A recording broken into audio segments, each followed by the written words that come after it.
Welcome to Small Talk with Kenya and Dawn. I'm Dawn. And I'm Kenya. So, right now we are in our toxic relationship series, and today we are going to be discussing family relationships, toxic family relationships. Last week we touched on friendships. This week we are in toxic family relationships. So, oh God, I know it may be a touchy subject. You know, it's something that's there for a lot of people. When I'm thinking of toxic family relationships, I'm thinking of family that are not just codependent, but I'm thinking of family where messiness that's there. Thinking of gossipy families a little bit. I'm thinking of ones that are taking advantage of other ones, playing on people's sympathy, and not taking accountability. What's some of the things that you think about? Wow, I think you just nailed what I was thinking about. Okay. The only other thing that stands out to me are the cultic behaviors. Yeah, that comes with it. Okay, so expound on that a little bit. Well, I think sometimes people get into a behavioral pattern, and I think they think that's the way it's supposed to go. And because all of I don't want to say all, but most of my family's on board with it, that's the way it's supposed to be. And that's just not always the case. No, it's not always the case. Definitely not at all. But I want to go back just a little bit with taking advantage of someone.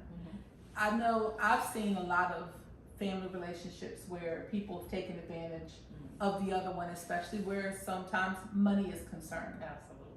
You may have someone that has said, oh, hey, can you let me borrow $20? Or, hey, I need $1,000. It could range from a lot of different things, but then someone where, number one, they haven't paid the money back. Number two is they keep coming back asking for money. And then even using sometimes children to say, oh, I need some diapers for the baby, or something like that. And I just feel that when you've taken advantage of someone and that person is allowing you to do it, that's where that toxic behavior kind of starts to grow. And it's almost like a mold. Yeah. Where it may start just a little bit, but then it spreads. And if you've ever seen it cover a piece of bread, it just it spreads real good. But it's like, what do you do in that situation? And I can just tell you, with my family, they've never been ones to say to take money from one another. And I'm not just talking about like $5 or we're at the store, something like that, but I'm saying, hey, can you give me or loan me large amounts of money or even small amounts of money, and someone has not given that money back. And like our close family, I just have not seen that happen to where people were not given what they had borrowed. And I think that's one of the reasons why we've not had issues with finances like that in our family. But I know that's not true with a lot of other people. No, it's not. I've actually had that experience, and a lot of times I remember a while ago when I was young and first job and everything, and I remember my mom used to ask for money all the time. I used to be like, no, you can't have my money. I got a child, But my grandparents would say, oh, that's your mama. And although I was young and really, I was just angry about it, like, why she can't get her own money? I didn't understand later until how they were part of or helped create that toxic environment with that. Okay. Because unfortunately, I had a lot of experience with that. And people think you and your sacrifice belongs to them, and it doesn't. It doesn't. And it does not matter the relationship. Like I just mentioned my mom. it's not gonna happen. And a lot of times people in the family don't want to talk about it Mm-hmm. because they don't want to deal with it. So Mhm. that person thinks that it just continues. Mm-hmm. I can definitely see where your point is, and that. Let me ask this question: Should the children be taken care of an able-bodied parent? Absolutely not. And that has always been my fight. And I remember, it was a while ago. It was a few years ago. Mm-hmm. And I remember my mom used to call and ask me all the time, well, can you put some minutes on my phone? And I would pull my phone and look like, am I being pumped? What is she talking? What? And I remember I said, you need a job. And she said to me, I'm on my job now. I said, what are you doing? She said, nothing. I said, oh, I hope it pays well. And I hung the phone up. But I no longer care. I don't carry that responsibility because, no, this is just me. I don't ever want to be a burden to my kids, Mhm. ever. Mm-hmm. But I do know at some point in my life, they may have to assist in taking care of me. Mm-hmm. I don't want to burden them now with Mhm. things that I can handle Mhm. myself. Mm-hmm. And it's not fair. Yeah. And I mean, it's so bad where it has been okay for so long. Mm-hmm. A few weeks ago, it is not even maybe a month, I guess. And my mom called me, and we don't talk often. Mm-hmm. So we don't really have a relationship. Mm-hmm. But I mean, that's my mom. Mm-hmm. And so I had missed her call, and I called her back, and I was like, hey. And she was like, I said, hey, what's going on? Oh, you think you can help me pay for my cruise? I said, no, ma'am. And she was like, oh, okay. Whatever. You sure? No, ma'am. Because I don't feel a responsibility anymore. Mm-hmm. That is not my responsibility. And I used to remember, I've been on my job for 25 years. Mm-hmm. And for majority of it, I was on shift. 5:30 in the morning to 5:45 in the afternoon, or Mhm. 5:30 in the evening to 5:45 in the morning. Okay. And all I could think of was while everybody else was asleep, doing whatever they were doing, I was out working. Mm-hmm. I don't owe you anything. Mm-hmm. And you having a title of mom because you brought me into this world, I don't feel obligated to do anything. Now, when it comes down time to if something happens and she needs to be taken care of, Mhm. or if she's hungry, I'm gonna feed her. Right. But you can't have my money because you'll spend my money however you want to spend my money. Yeah. My money, it means something to me because I get up every day to go Mhm. out and make it. So when you create an environment, that's how it spreads. Mm-hmm. Nobody corrects the behavior. They think this is normal, so we carry it on for the rest of our lives. Mhm. No, are y'all crazy? And I don't have a problem. Now, I've had to teach my 2 older kids no. Mm-hmm. Because they'll say, well, my daughter. My son is like me. He'll say, oh, no, I don't have it. No. Mm-hmm. But I just think we have to, when those things are taking place, we have to create boundaries Mhm. because people will take advantage of you as long as That's you true. allow them to. Mm-hmm. And that's what it looks like, spreading across that bread, that mold across that bread. Yeah. Because it doesn't stop. And I think it's a difference when you see a need for someone. That's different. And I'm not saying that someone shouldn't help their parents out, Right. or help anyone out. Right. But what I'm saying is, when you see that there's a need, when Mhm. if somebody is, hungry, or especially someone that's older that may be on a fixed income, Right, absolutely. but they're not mismanaging Mhm. their money. That's the other part. That's the part that I think where people take advantage of stuff because Absolutely.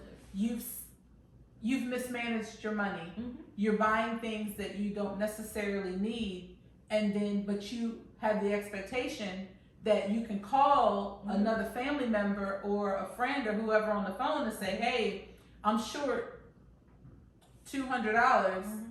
Can you help me pay my electric bill? And then they may even get angry when you say, Yeah. well, let's sit down maybe and let's go over your finances, Absolutely. especially if it's a continuous behavior. Because then I'm wondering, like, well, what are you doing with your money? Mhm. And if you're buying cigarettes and you're buying alcohol and you paying them lottery numbers, but you want me to give you $200. You just spent $400 on this other stuff that you did not need. You're mismanaging your money. Absolutely.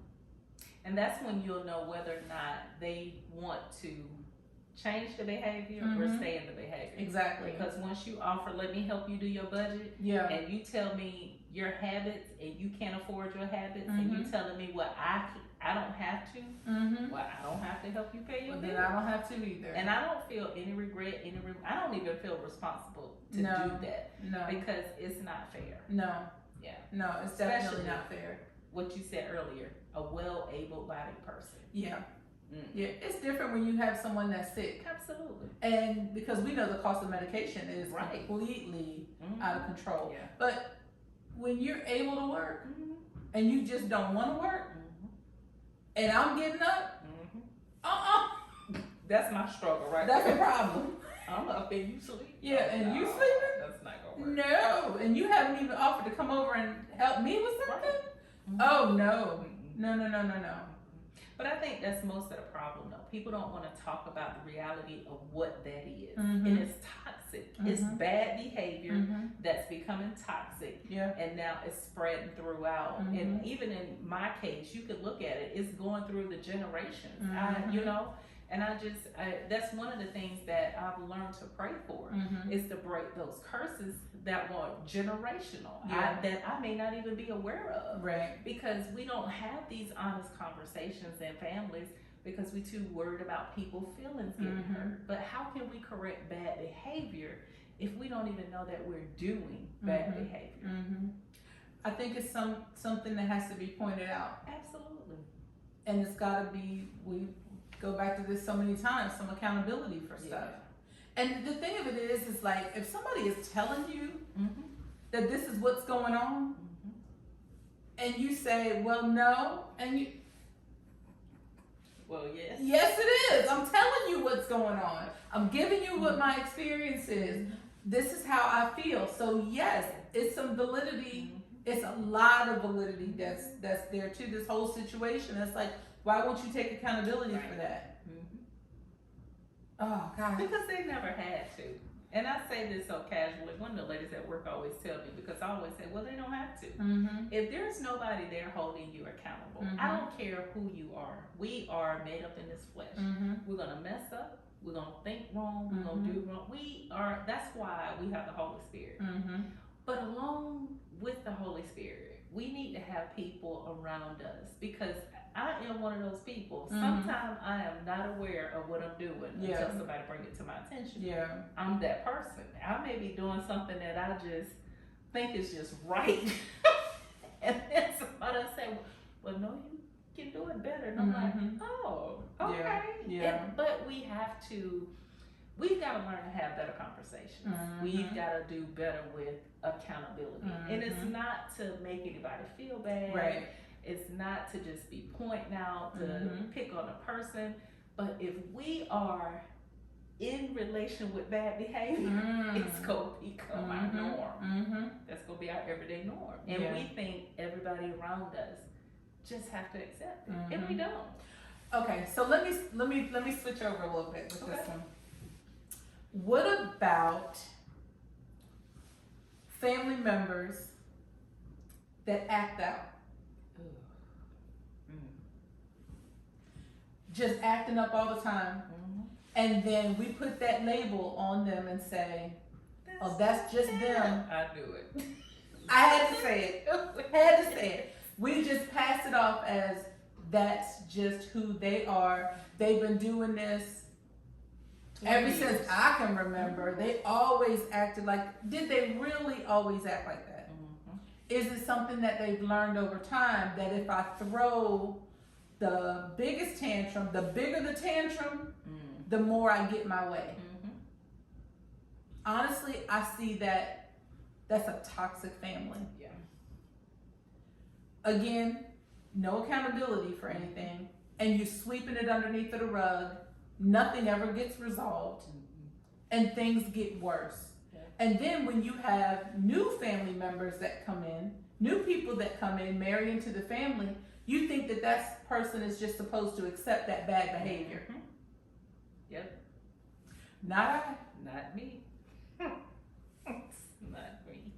Not I. We're gonna have to have a conversation about that. Like, are you okay? Mm-hmm. That's gonna probably be my first question. Are you okay? That's your friend. That's my first question. I need to know what's going on here. I need to see what it is. I need to see how my interaction is going to be with that person, because it may be a casual hi and bye. Hey, how you doing? And we keep it moving. It may be a little bit more in depth. Like, why did you say that? You can't say that again. So you look like you're out the bus. What's going on? I agree with everything that you're saying. I'm one of those people. I just think back, and I think if we had more accountability in this world, how much of a better state would this world be in? Because people reckless with their words, reckless with their actions, and we'll chalk it up and say, oh, that's just them. Like, oh, that's just a fly on the wall. Yeah. That's not normal. Yeah. So now, over here in this cultic behavior, this is normal for you. We get outside with the rest of the world. That's not normal over here. No, it's not. You just can't. I don't care about your fault. I mean, I'm gonna probably just look at you and say, oh, temper tantrums don't work for me. Crying, unless you're elderly or a baby, it does nothing for me. I'm probably just gonna be looking at you. Accountability is so important. Yeah. Because you were saying the people that marry into the family, they are not used to that kind of behavior. No. So now that I'm part of the family, just because I married into the family, became part of the family, don't mean I have to accept what y'all are doing in this family. Exactly. Especially pertaining to me, because I just don't have to be a part of it. I'm not going to be a part of it. I'm not going to, because you're not going to bring me into a space of where I'm angry and I'm mad, and then it's going to cause discord between me and the spouse, or me and a sister, or a brother, or whoever. Right. It's just not going to happen that way. So I'm gonna at some point in time, we're gonna have to address the problem. Absolutely. And you said something about how they may take it out to the outside. But my question is, are they going to really act that way with other people? They'll try to see just how far they're going to be on their side. Yeah. But then once they see you're not taking the bait, then my experience, I feel like they retreat a little bit. They do. They're not going to do that. They're going to tighten it up a little bit. Yeah, they're not going to work over here. Because you don't know what somebody else's reaction is going to be. Just because a family member may slip it underneath of the rug, somebody else not. Somebody else is not going to, they're not going to do that. And and honestly, and you see those kind of things, even in like videos and things that you watch, because somebody may, I'm popping off, I'm saying this, I'm saying that, and you pop off in the street. How many people have you seen with the violence be not just, we're going to check that chin, or it may even go to where you lose your life because you done popped off on the wrong person. If those things would have been addressed inside of that family, and you would have put a stop to it before it escalated,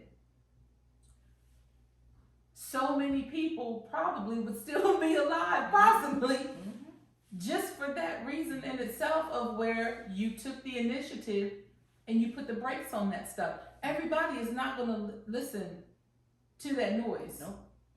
It's just not going to happen. You may not run across somebody as calm as what you or I may be. Or our husbands may be. Yeah. You might come across somebody else that's like, no, this think is... about it later. And they just act, and they're like, I'll deal with the consequences later on.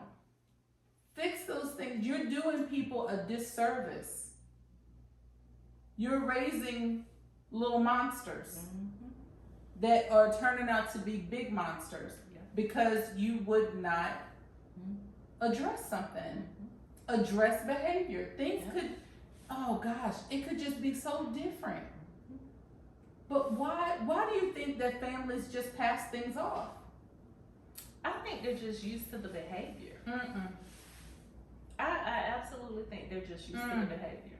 And that's sad. It is. It's really sad because even the example you gave where somebody may just lose their lives. Mhm. I mean, what is it gonna take for you to understand that there's consequences to everything that we do? Mm-hmm.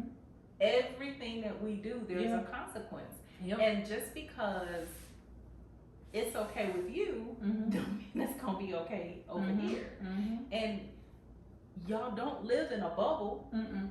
You don't live on a farm together. Mm-hmm. You're in a world that's productive, that has so many different people, Mm-hmm. that have so many different views, Mm-hmm. and they don't think like y'all. No. And you know, some people that's just not gonna work with. Mm-mm. But I just can't imagine, you know, to me, it's like seeing my child do something over and over. Mhm. Just, you know, I keep seeing my child steal, and I'm just, oh, that's just, you know, that's just them. Mm-mm. And eventually somebody shoot and kill them. I mean, I could have done something. Mhm. I could have said something. Yeah. But nobody wants to ruffle the feather, if you will. Mm-mm. Because everybody is kind of immune to it. I don't know. Mm-mm. I don't know. It's like that people don't like confrontation, Mm. and not that confrontation has to be argumentative, Right. and it doesn't have to be combative. Mm-hmm. You can confront someone in love. Yeah. Pull them to the side. Yeah. Everybody doesn't have to know. Mm-hmm. Everybody in the family doesn't have to know Yeah. what the conversation was. But you can pull that person to the side and say, you know what, listen, I really didn't appreciate your behavior. Right. And I've seen this behavior from you several times before. You need to address it. We're going to address it right now. What can I do to help you? Right. Yeah. What can I do? Hopefully they'll listen. And hopefully they'll listen. They may not listen. So then you may have to go back when they say, well, give me an example. When did you see that? Well, hold on. Right now. I'm looking at it right Right now. now. But let me go over here and get May May real quick. Mhm. So she can come over here and she can tell you what happened with her when I saw you talking to her crazy. So let's see how she felt about that. And then you bring somebody else back in. You may it just may call for that. But I think that's a lot of toxic behavior in a family. And it can also cause a family to break up. Absolutely. Absolutely. Mm-hmm.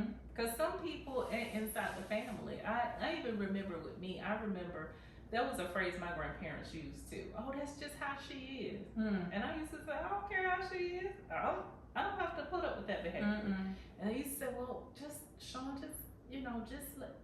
And I'm like, are y'all crazy? Mhm. No. Mhm. I can't just, what if I just feel like coming in here breaking up all the furniture? Mhm. Is that okay? And that's just Oh, that's who just how she is? You know? And I think we got to get a better feel on the reality of what's right and what's wrong. Mm-hmm. I mean, I think it's just that simple. I would definitely agree with I that. don't know. Yeah, I would agree with that.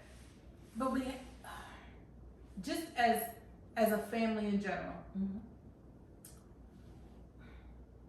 putting these people out there, because you're not making good sound judgments inside the house.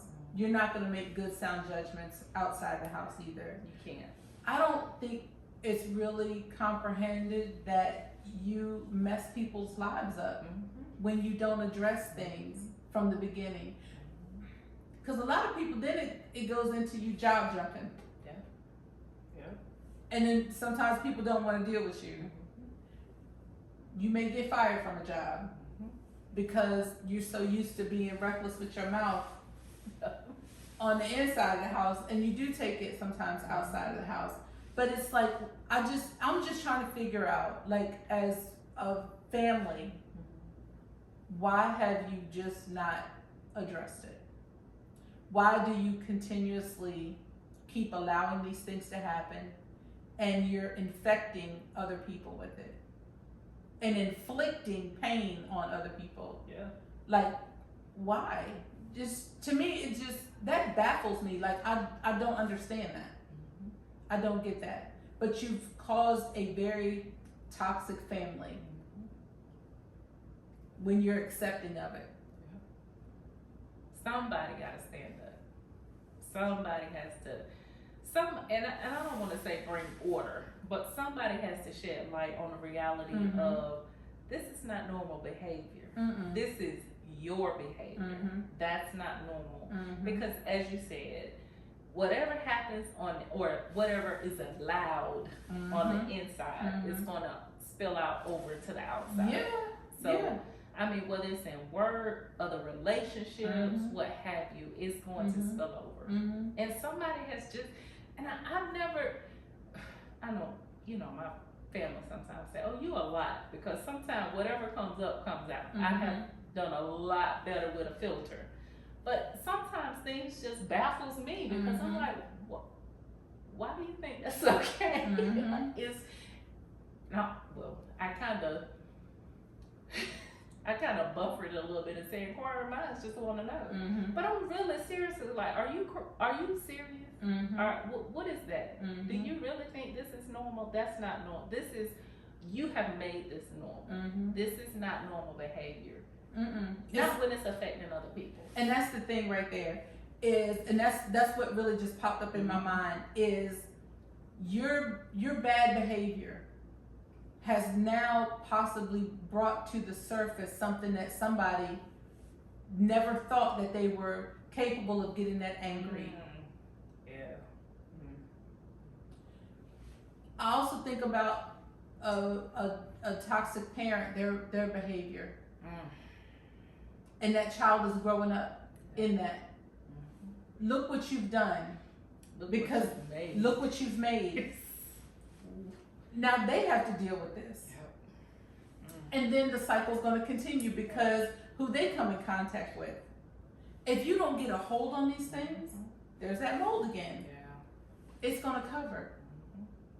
It's going to cover a lot of people that don't have to be affected by your behavior.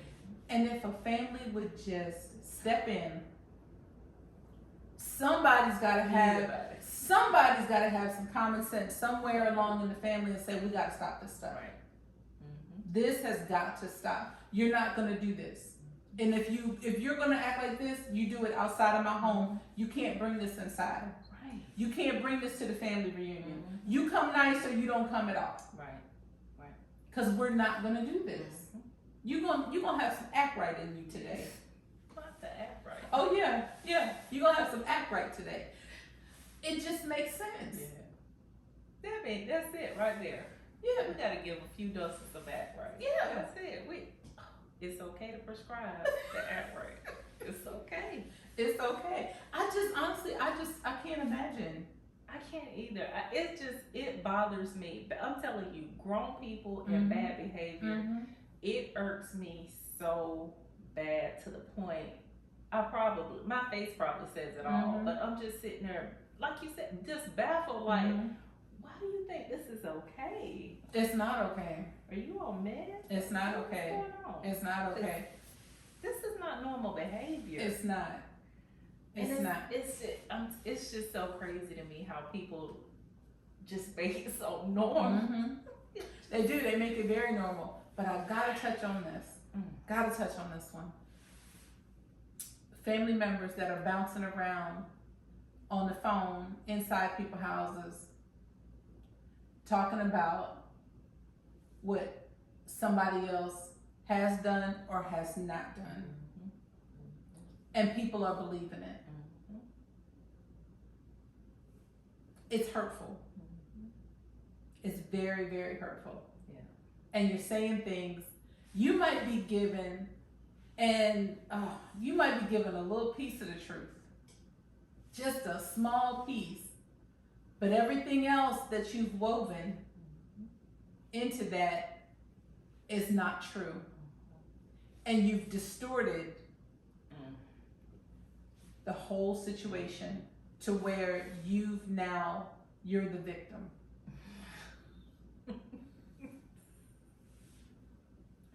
Toxic family. Yeah. What's your thoughts about that? That's the same thing. Why are y'all letting them do this? Yeah. Because in my experience, some way, shape, or form, we all gonna be in the same vicinity. Mm-hmm. And I'm not telling y'all to do this, but this is what I do. So this is what I said. Mm-hmm. What part did you say? Mm-hmm. And that's the thing. And I remember, you know, and I did this with my kids, but I just thought about it. Mm-hmm. When they used to come and try to tell me what the other one did, what part did you do? Yep. Because you were not innocent bystander. Mm-hmm. I know. Mm-hmm. And that's the thing. And and the other part of that, when you try to get the truth, well, they told me, you said, who's that? Who is that? You know what they said. I don't even know who the people are. I don't even know that. I mean, if I said it, I'll repeat it, Mm-hmm. or I'll tell you whether or not I said Mm-hmm. it. But who's they? Mm-hmm. And what is it where, and I remember back in the day, landline back in the day, Mm-hmm. when people did that, they would get on the phone, and that's how you knew all the gossip, everything that was happening. Mm-hmm. It was just circulating. Yeah. Are we still doing that? Yeah. That is just crazy to Yeah. me. That's still When I can just call the person and ask, Mm-hmm. hey, well, what's going on with this? Yeah. Did you, or, you know, I just feel like we can ask the question. It's been just a few years ago that this lady I know, and she said that her mom and her aunt get on the phone every Monday morning gossiping about people. And I said, oh, okay. So that's y'all's Monday morning coffee thing? Yeah, that's what y'all are doing? And she said, and I told them, y'all need to stop that. Yeah. You need to stop it because they were gossiping about everybody. I just didn't know people still did that. They still do it, friends and family. Yeah, they were still talking about people. She probably said that to me about maybe 4 or 5 years ago. Oh, Hasn't been that long. that's just wild. Mm-hmm. I remember it, but it's still, because my grandmother used to call and kept me filled in on Mhm. everything in the family. Yeah. And most of it I didn't even care to know. Didn't even care to know. I realized people still did that. They still do it. Yeah. Okay. People are still doing that. And but you know what? The person that's being talked about, when other people see them, they looking at them sideways. Like, oh, well, we know what you did. Yeah. No, You don't really you know. really don't know. Yeah. You know what they told you. Mhm. But my thing is this, and like what you were saying, if you're going to tell me something, tell me the whole story. Absolutely. Tell me the good, tell me the bad, tell me the ugly. I want to hear it all at this point in time. If you're going to bring it something to me, Right. tell me everything. I want to know what your part was. I don't care what just they said. I want to know what your part was. And honestly, that knocks out a lot because people don't want to talk about it then. And then you can also take the stance of, you know what? Unless it's going to help someone, I don't want to talk about this period. Yeah. Unless you're asking me for a solution to a problem, I really don't want to talk about this. And that'll shut people down as well. Don't even listen to it. Yeah. Don't even listen. Because it's almost like sometimes when you're listening to it and then you add some things, you're kind of complicit. Just shut it down. Yeah. Be like, I really don't want to talk about them. And if you've ever said that to anybody before, like I really don't want to talk about that. They're like, oh, I have. oh, Yeah. okay. What else you got? And you know, it will shut them down because now the person will always, they'll say, well, Kay, I know you don't want to talk about it. Nope. I sure don't. Nope. I sure don't, and I'm not gonna talk about it. Yeah, because I don't have the energy. I'm not going to. Yeah. Yeah. So But- that will shut them down. Oh yeah, Yeah. yeah. It's like when you hear people say, well, they can't argue by themselves. Well, you can't talk to me like this either. Right. Because you're going to have that conversation by yourself. Yeah. Because we're not going to talk about that. Mhm. Yeah, it's different ways to shut Yeah. it down. But it is, it just puts people in a bad situation. It puts them in a bad situation. I had a family member ask me one time, and they said, "What happened? What is going on? What happened?" And I sat down with them and I said, "This is it. This is where it started, and this is where we are now." And I could see by the look on their face, they didn't get the whole story. But do they ever? Mm-mm. Do they ever? And my thing is this: if I said it once, I do this at work. I do it in my personal life. If I've said it, I can repeat it. Right. I'm okay with that. Yeah. I'm fine with it. That's where I am too. Even if I gotta apologize, if I hurt your feelings, I'll apologize. I'm probably still gonna say, well, it was the truth. I'm not trying to shy you of your apology, but Yeah. I said it. My intent was not to hurt your feelings. Right. I apologize for hurting your feelings, but I still meant what I said. Yeah. Yeah. Basically, that's what I said. I can reword it. Yeah, if it hurts you, yeah. Yeah. I never thought about it. I can reword it. I can try to put a little cushion on it. But this is what I meant by that. But it was not meant with the intent to hurt you. Right. And I don't think people are really familiar with the honesty that comes with that. Yeah, it's refreshing though. It really is. It is refreshing. It really is. Oh goodness, we got a lot more to talk about with toxic relationships. We have a couple other topics that we need to discuss with toxic relationships, but we are going to stop here. Please give us a comment on the video, like the video, subscribe to the channel. Also go to our website, jordanchristiancenter.com. You'll see the Bible studies that are there, and the Sunday school lessons. You'll see the other talk sessions that we have, and also you can find some of those on YouTube as well. So please again, comment on the video, like the video, subscribe to the channel, and please hit that notification bell so that you know when Small Talk with Kenya and Dawn premieres, which is every Tuesday morning at 7 a.m. So until then, have a great day.